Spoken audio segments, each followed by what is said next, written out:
Dear students, in this lecture we are going to study the Fraunhofer diffraction at a single slit.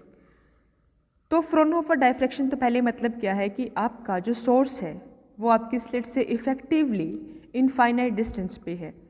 अब ऐसा तो नहीं होता कि आप इनफाइनाइट डिस्टेंस पे अपने सोर्स को रखते हो, because you have to manage everything in a reasonable distance. Okay, आपको जो अपरेटिस का साइज़ है, जो आपको एक्सपेरिमेंट करते हुए जो स्पेस है वो लिमिटेड ही मिलता है। You won't be able to get the infinite space while doing your experiment. तो आप टर्म में कहते हैं कि your source is at an effective infinite distance from the slit. तो आप इफेक्टिव इनफाइनाइट डिस्टेंस इंट्रोड्यूस करते हैं by using a convex lens.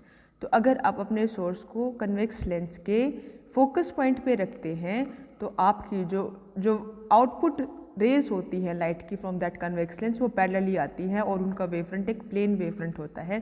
तो किसी भी रेज का अगर वेवफ्रंट प्लेन वेवफ्रंट है तो हम उनको कहते हैं कि these waves are coming from infinite distance, क्योंकि इनफाइनाइट डिस्टेंस पे आते आते जो आपकी वेव्स हैं वो जो आपकी लाइट रेज है वो पैरेलल हो जाती हैं।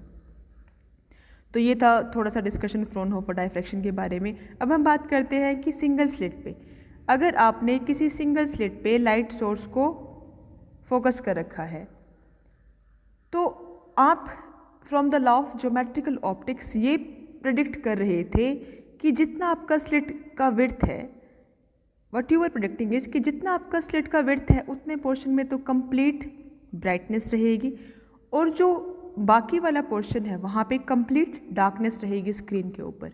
This is something that you are predicting from your geometrical optics knowledge. लेकिन जब हम ये एक्सपेरिमेंट परफॉर्म करते हैं हमें ऐसा नहीं मिलता कि जितना आपका स्लिट है यहाँ पे तो कंप्लीट ब्राइटनेस और बाकी वाले पोर्शन में कंप्लीट डार्कनेस, ऐसा नहीं मिलता है। हमें फिर क्या मिलता है? हमें स्क्रीन के ऊपर मिलता है एक सेंट्रल मैक्सिमा और उसके साइड में हमें पैटर्न मिलता है मैक्सिमाज और मिनिमाज का। तो आपको you got a very intense central maxima and on the other side of your central maxima you get an alternate dark and bright fringes. But the thing that you must note here is that कि जो ये fringes हैं जो आपके central maxima के side में हैं, this are alternate bright and dark. Suppose this is your first central maxima, तो यहाँ पे जो आपका मैक्सिमा है, देन इसके दोनों साइड में मिनिमाज होंगे, देन अगेन फिर मैक्सिमा होगा। लेकिन एक बात जो आपको यहाँ ध्यान रखनी है वो ये कि जो आपके यहाँ पे alternate bright and dark fringes मिल रहे हैं इनकी इंटेंसिटी लगातार कम होती जा रही है। तो इसको एक्सप्लेन करने के लिए सबसे पहले हम इसके अपरेटस को समझते हैं कि आपने इस एक्सपेरिमेंट को परफॉर्म कैसे किया। आपने एक सोर्स लिया, सोर्स है मोनोक्रोमेटिक लाइट का, मतलब इससे जो लाइट एमिट हो रही है उसकी एक ही वेवलेंथ है। तो आपने उस सोर्स को किसी कन्वेक्स लेंस L1 के फोकस पे रखा। तो जैसे ही आपने सोर्स को फोकस पे रखा तो जो आपका कन्वेक्स लेंस से निकलने वाली रेस होंगी those will be parallel rays. Parallel rays है तो इनका वेव फ्रंट क्या होगा? एक प्लेन वेव फ्रंट होता है पैरेलल रेस का। तो आपका मान लो W1 एक प्लेन वेव फ्रंट है जो कि स्लिट AB के ऊपर फॉल कर रहा है। तो उसके बाद आप ये कहते हैं कि इस प्राइमरी वेव फ्रंट का हर एक point that is acting as a source of secondary waves, और वो सेकेंडरी वेव्स उसके बाद कंबाइन होके यहाँ पे आपको एक डायफ्रैक्शन पैटर्न देती है। लेकिन डायफ्रैक्शन पैटर्न आपको फोकस्ड मिले, एक शार्प और अच्छा डायफ्रैक्शन पैटर्न मिले, उसको इंश्योर करने के लिए आप एक्सपेरिमेंट में एक और कन्वेक्स लेंस यूज़ करते हैं जिसको आप L2 बोलते हो। तो ये इसका अपरेटस है। उसके बाद आप ये कह रहे हैं कि जो आपका सेंटर है, दिस सेंटर O, यहाँ पे आपको एक bright very intense and bright maxima आपको मिलता है जिसको आप सेंट्रल मैक्सिमा कहते हैं। वो आपको क्यों मिला इसकी एक्सप्लेनेशन आप पहले देंगे। वो क्यों मिला? आपकी जितनी भी यहाँ से आपका वेवफ्रंट है W1 ये इस स्लिट के ऊपर फॉल हुआ, तो हर एक पॉइंट यहाँ पे it is acting as a source of secondary waves, और वो सारी वेव्स यहाँ से निकल रही है and these are reaching your O। तो ये जो सारी वेव्स हैं जो आपकी, suppose I am studying this कि एक वेव यहाँ से निकल रही है और दूसरी वेव यहाँ से निकल रही है। आपने इस स्लिट को दो इक्वल पार्ट्स में डिवाइड कर दिया। मान लो किसी इस स्लिट का जो सेंट्रल पॉइंट है, मिडिल पॉइंट है सी स्लिट का, तो इस स्लिट के अपर पोर्शन और इस स्लिट का जो लोअर पोर्शन है, इनमें जो कोरिस्पॉन्डिंग पॉइंट्स हैं, मान लो कि मैंने एक पॉइंट यहाँ पे ले लिया, से this is your one point, इसका कोरिस्पॉन्डिंग पॉइंट यहाँ पे है दिस।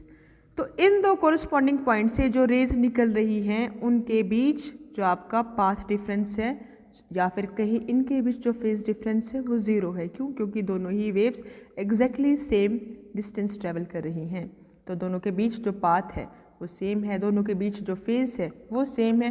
दैट मीन्स जो वेव यहाँ पे और यहाँ से पॉइंट से निकल रही हैं उनके बीच path difference is zero, phase difference is zero.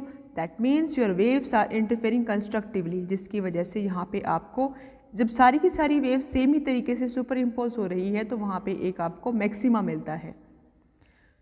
तो हम पॉइंट ओ पे एक मैक्सिमा ऑब्टेन कर रहे हैं क्योंकि जो आपका स्लिट है इसके पोर्शन ए सी और सी बी में जो कॉरस्पॉन्डिंग पॉइंट्स हैं उनसे निकलने वाली जो वेव्स हैं उनमें कोई भी फेज डिफरेंस नहीं है, जिसकी वजह से वो एक दूसरे के ऊपर सुपर इम्पोज होंगी, जिसकी वजह से वो जो वहाँ पे पॉइंट ओ पे जो नेट एम्पलीट्यूड है वेव का वो एनहेंस हो जाएगा, जिसकी वजह से इंटेंसिटी आपको इंक्रीज मिलेगी और आपको पॉइंट ओ के ऊपर मिलेगा एक ब्राइट फ्रिंज। ये तो बात हुई पॉइंट ओ की। लेकिन अगर हम बात करें किसी दूसरे पॉइंट से, point P on this screen, you are considering it, point P पे मैक्सिमा होगा या मिनिमा होगा, उसको स्टडी करने के लिए मान लो हम दो वेव्स कंसिडर करते हैं। एक वेव आ रही है जो आपका स्लिट ए बी है, इसके अपर मोस्ट पोर्शन से मान लो कि एक वेव तो निकल रही है इस पॉइंट ए से and this is travelling this much path to reach point P, और एक वेव निकल रही है जो इसका बिल्कुल लोअर मोस्ट एक्सट्रीम पॉइंट से जो हम वेव्स निकल रही हैं वो कंसिडर कर रहे हैं, क्योंकि जो इन बिटवीन वेव्स है उनका behaviour by using these waves हम एक्सप्लेन कर सकते हैं। तो अगर हमने एक्सट्रीम्स वेव्स को कंसिडर कर लिया तो आप बाकी वेव्स का बिहेवियर भी स्टडी कर सकते हैं। तो ये जो आपकी दो वेव्स हैं, ये जो आपके स्लिट है ए बी, इसके एक्सट्रीम पॉइंट से ए और बी से निकल रही है और पॉइंट पी के ऊपर रिच हो रही है। तो इन दोनों वेव्स में जो पाथ डिफरेंस है आप वो कैलकुलेट करेंगे पहले। तो इस वेव में यहाँ से लेके यहाँ तक और यहाँ से लेके यहाँ तक ये दो डिस्टेंस ट्रैवल करे। अगर मैं यहाँ से एक परपेंडिकुलर इस वेव के ऊपर ड्रॉ कर दूँ तो इस परपेंडिकुलर के बाद तो वेव ने सेम ही डिस्टेंस ट्रैवल किया है, तो जो भी पाथ, जो भी एक्स्ट्रा पाथ जो सेकंड वाली वेव ने ट्रैवल किया वो सिर्फ इतना है। तो दो एक्सट्रीम वेव्स में से जो पाथ डिफरेंस क्रिएट हुआ that is your B D. Okay, ये एक पॉइंट था जो आपको ध्यान रखना है। और अगर आपका ये स्लिट, इसकी विड्थ ए है, अगर आपकी स्लिट विड्थ है ए और ये एंगल है थीटा, तो आपका जो ये पाथ डिफरेंस है जो इन दो वेव्स में इंट्रोड्यूस हुआ है b d, that would be your a sine theta. तो एक पाथ डिफरेंस आपने इन वेव्स की स्टडी से निकाला, दैट इज योर वन। आपको अभी तक ये पता है कि इन दोनों वेव्स में पाथ डिफरेंस ए साइन थीटा है, ये एक बात होगी। दूसरी बात क्या है कि मान लो पॉइंट पी इस तरीके से है कि पॉइंट पी आपने ऐसी जगह चूज कर रखा है स्क्रीन पे कि जो आपका स्लिट है, जो आपकी स्लिट है, इसमें से निकलने वाली जो लाइट वेव्स हैं उनमें पाथ डिफरेंस है लैम्बडा का।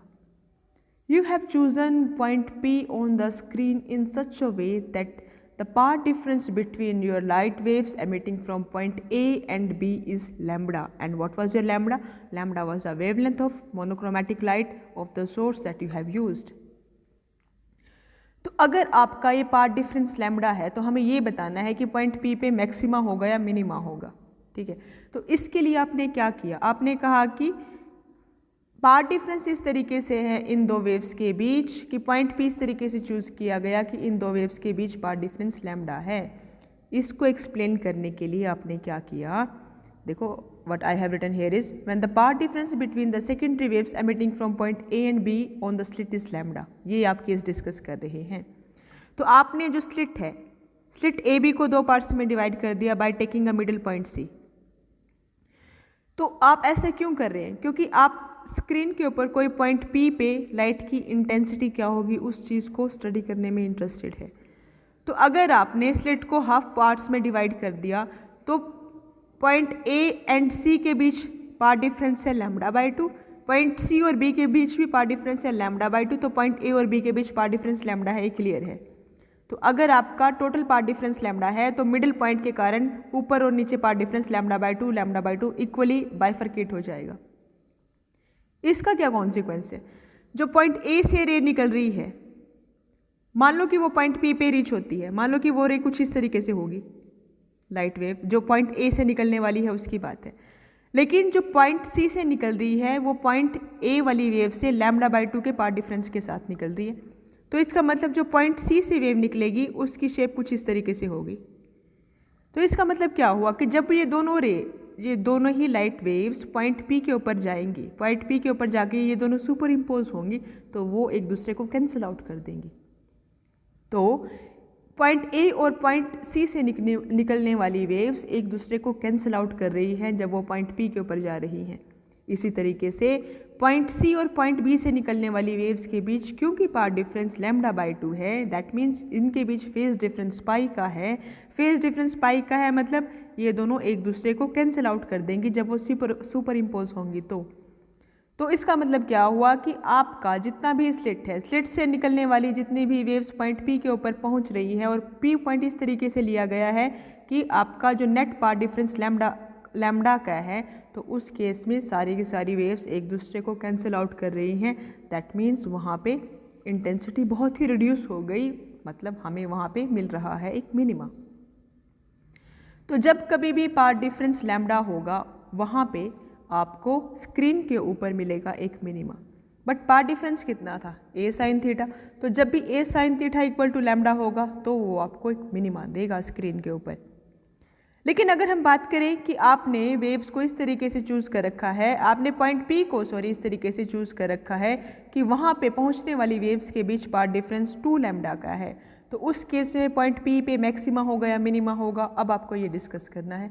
तो अगर आपका पाथ डिफरेंस 2 लैम्डा है तो आप इसको 4 पोर्शन में डिवाइड करेंगे, इसको एक्सप्लेन करने के लिए कि इन वेव्स के कारण पॉइंट पी पे मैक्सिमा होगा या मिनिमा होगा। उस पॉइंट को एक्सप्लेन करने के लिए आप अपनी स्लिट को डिवाइड कर रहे हैं डिफरेंट पार्ट्स में।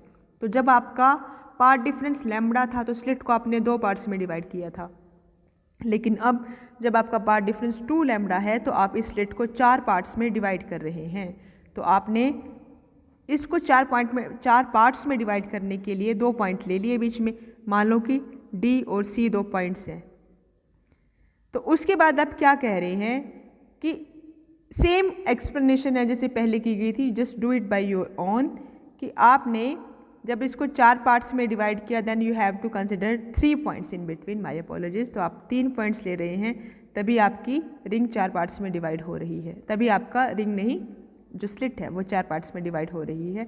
तो आप सेम एनालॉजी से कहेंगे कि पॉइंट ए और पॉइंट डी से निकलने वाली वेव से एक दूसरे को कैंसिल कर रही हैं, पॉइंट डी और पॉइंट सी से सुपर इम्पोज होने वाली वेव भी कैंसिल कर रही हैं। तो जो पूरे स्लिट से वेव निकल रही है वो इफेक्टिवली एक दूसरे को कैंसिल आउट कर रही है जब वो पॉइंट पी पे रीच होती है, तो जिसकी वजह से आपको पॉइंट पी पे फिर से एक मिनिमा मिलेगा।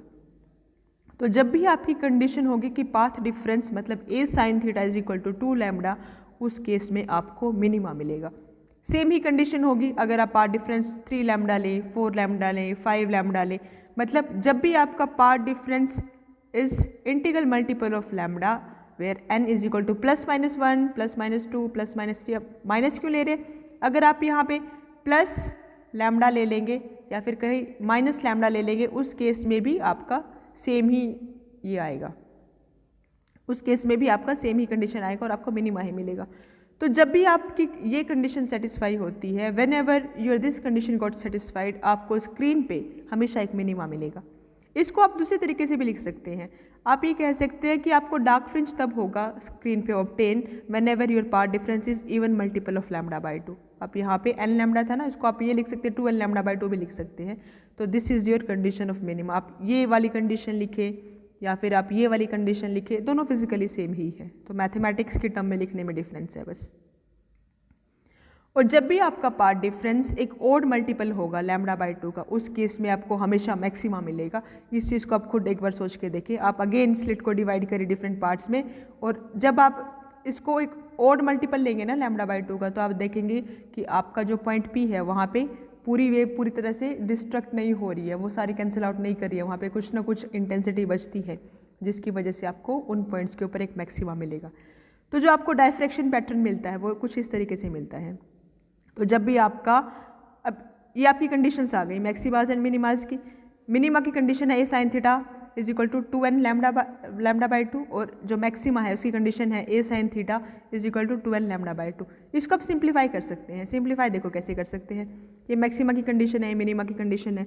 साइन थीटा n, अगर आपका थीटा बहुत स्मॉल हो, your sine theta is equal to theta होता है फॉर स्मॉलर थीटा। तो सेम एनालॉजी आपने सेम यहाँ पे यूज़ किया, तो आपने थीटा एन को सिंपली साइन थीटा एन को आपने थीटा एन लिख दिया, और यहाँ से आपने थीटा एन निकाला, एन की डिफरेंट वैल्यू पुट करी, इनके कोरस्पॉन्डिंग आपको मैक्सिमा मिल रहा है। तो सेम ही यहाँ पे भी लिख रखा है।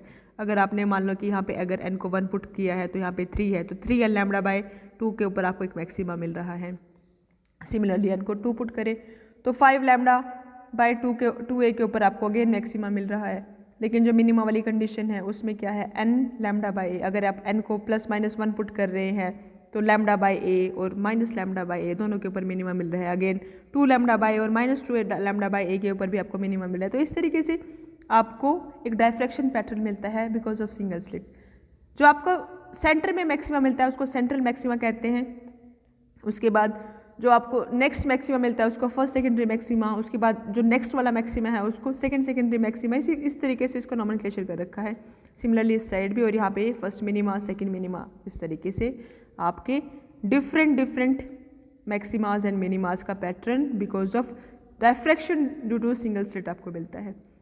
अब यहाँ पे देखिए, अगर मैं आपसे ये पूछूं कि what would be the width of your central maxima, जो सेंट्रल मैक्सिमा है उसकी विड्थ कितनी होगी।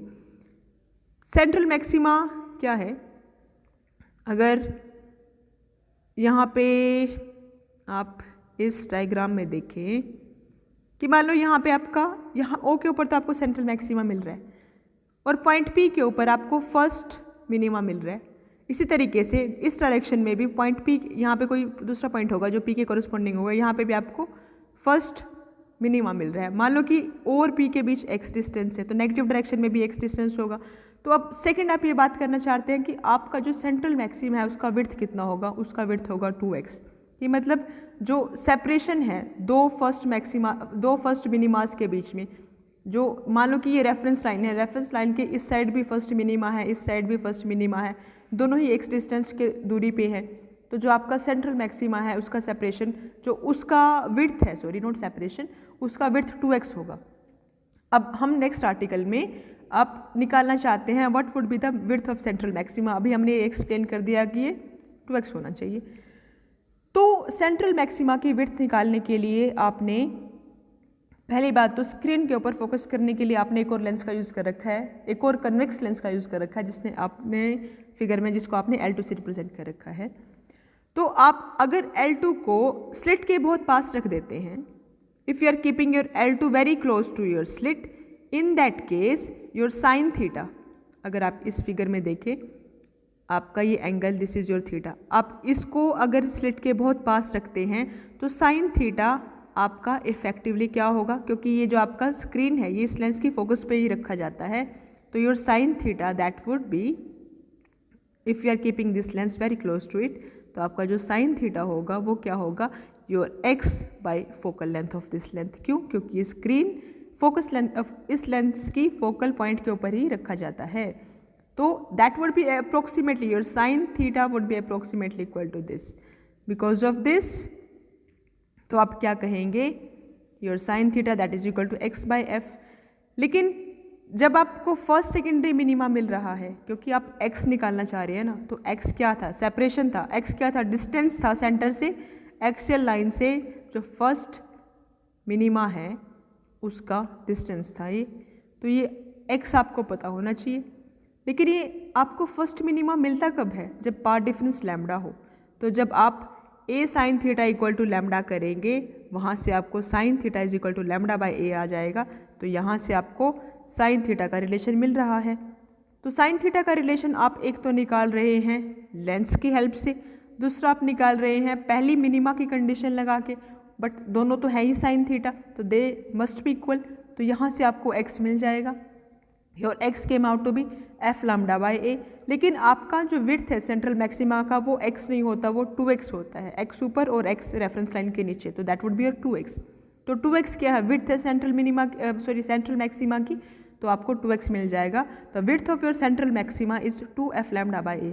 अब इसमें रिलेशन देखते हैं कि ये जो विड्थ है ये प्रोपोर्शनल है लैम्डा के, माय अपॉलॉजीज, यहाँ पे लैम्डा आना चाहिए f नहीं, ये प्रोपोर्शनल है लैम्डा के।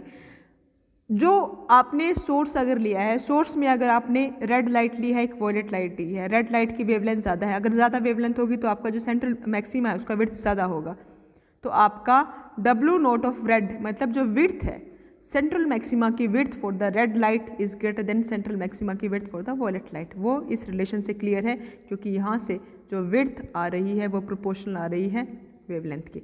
इसी तरीके से विड्थ इन्वर्सली प्रोपोर्शनल है जो आपकी स्लिट है उसकी विड्थ के। ए क्या था, आपका जो स्लिट ले रखा है उसका विड्थ था। अगर आपने नैरो स्लिट ले रखा है तो आपका जो मैक्सिमा है वो ज़्यादा वाइड होगा, अगर आपने स्लिट को वाइड कर रखा है तो मैक्सिमा की विड्थ कम हो जाएगी। ये इस रिलेशन से क्लियर है, क्यों, क्योंकि इन्वर्सली प्रोपोर्शनल है। तो that would be all for today, thank you.